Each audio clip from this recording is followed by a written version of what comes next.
Teraz sa tu prepnem zase troška späť do tých nastavení, aby sme tu mali také markantnejšie rozdiely medzi tým klasickým sonarom a tým zobrazovaním tejto novej sondy.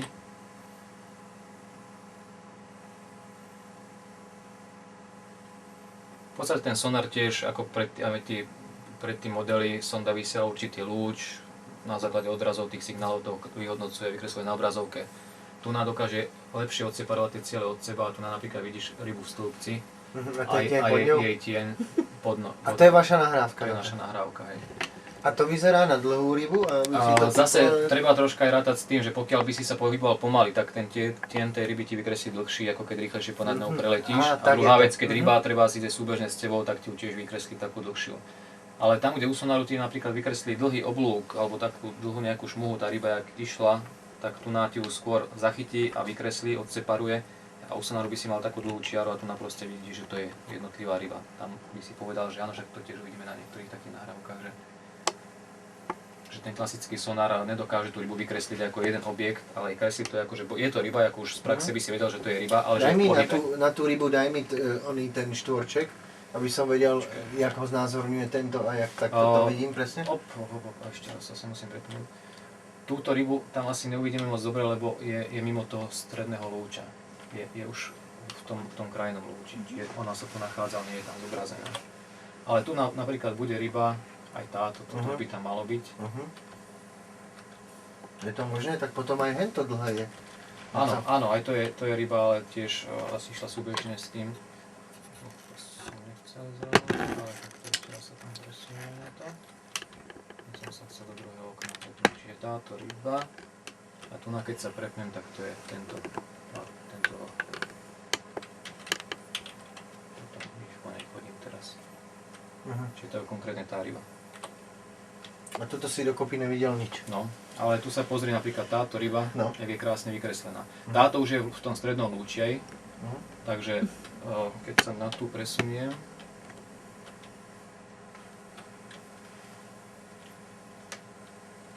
tak vidím, že bola niečo vyššie 4 metrov napravo od nás. A tu si to zmeriam, že hĺbka tam bola 4,7 metra, je 4,2, čiže 50 cm nad dnom sa pohybovala tá ryba. Konkrétne táto. To je jej tieň. No a to je presne to, čo som ti hovoril, že to je tá ryba, ale tu je vykreslená v pohybe. To je ryba v pohybe, hej, to je presne tak. Ale tu ti vykreslil ako samostatný jeden cieľ. Čiže tam veľmi bude hrať tú úlohu, jak sa ty pohybuješ tým člnom. Hej.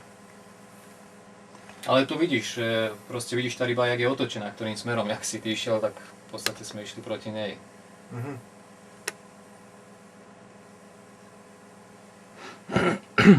Lebo vidíš, kde má chvost, kde má hlavu vlastne. Áno. Toto ešte nie sú až také to je Brutus, ti hovorím mi. Ale v niektorých tých snímkach to bolo také, že si videl, táto ryba treba je bokom a táto je natočená viac proti tebe. Úplne, že to si dokázal v tom rozlíšiť v tom obraze. Dobre, doteraz sú všetky henty farbné, tí sonári, čo tam máš? Také alebo čierno-biele. Ale vlastne čierno-biele, tam toto zobrazené. jasné. Také to bolo dovčil, akože relatívne. Aj hento sa dá prepnúť do farieb.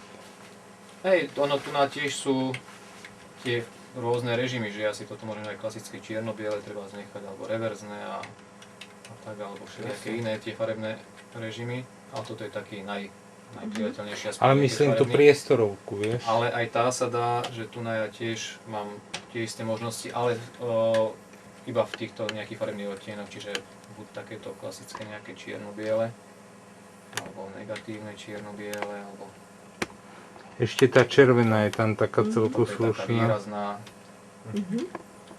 V noci napríklad je skôr taká zelená, že by to moc nežiarilo do očí. Táto je taká oranžová. Ale toto je asi také najpriateľnejšie. Ono je to úplne skvelé, pokiaľ prídeš na miesto, kde máš nejaké prekážky, vyslovene nejaké, ja neviem, prípadne jak na Oravskej priehrade, tá betonárka alebo čo stavby, to vidíš úplne krásne v tom vykreslené.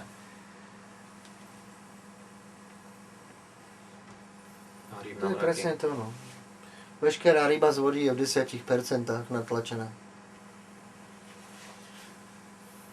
A Kolektívny tvar. jednoducho tvoj čas je tak tým pádem zefektněný s takouto pomôckou, že jednoducho co bežne si trávil 2-3 dní bez záberu, ale to preto, lebo ty nemáš ako. Teraz máš. No tu napríklad, jak by si to videl na sonare, to miesto. A to ešte som tam predtým dosť uberal citlivosť, lebo keď ešte by som pridal, tak ono je to ešte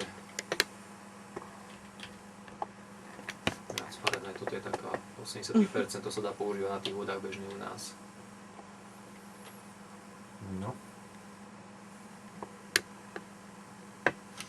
Ja si teraz prepnem tento pohľad na ten bočný, nech to vidím na také väčšej ploche.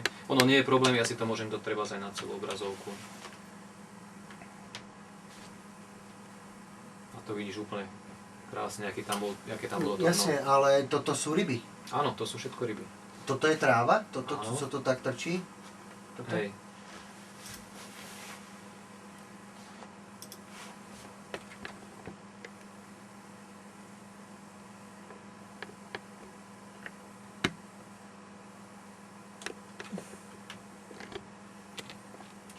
Toto konkrétne je tam nejaký taký trst tráv alebo nejaký taký krík a toto všetko okolo sú ryby.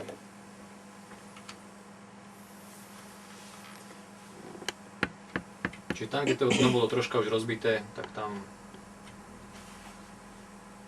hneď začali ryby.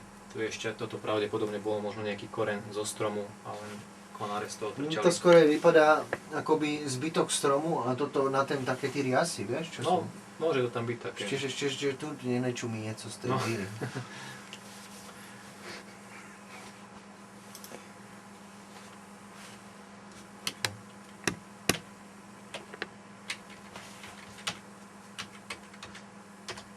To sú moje super kríky, ale ešte tu boli nejaké práve ryby.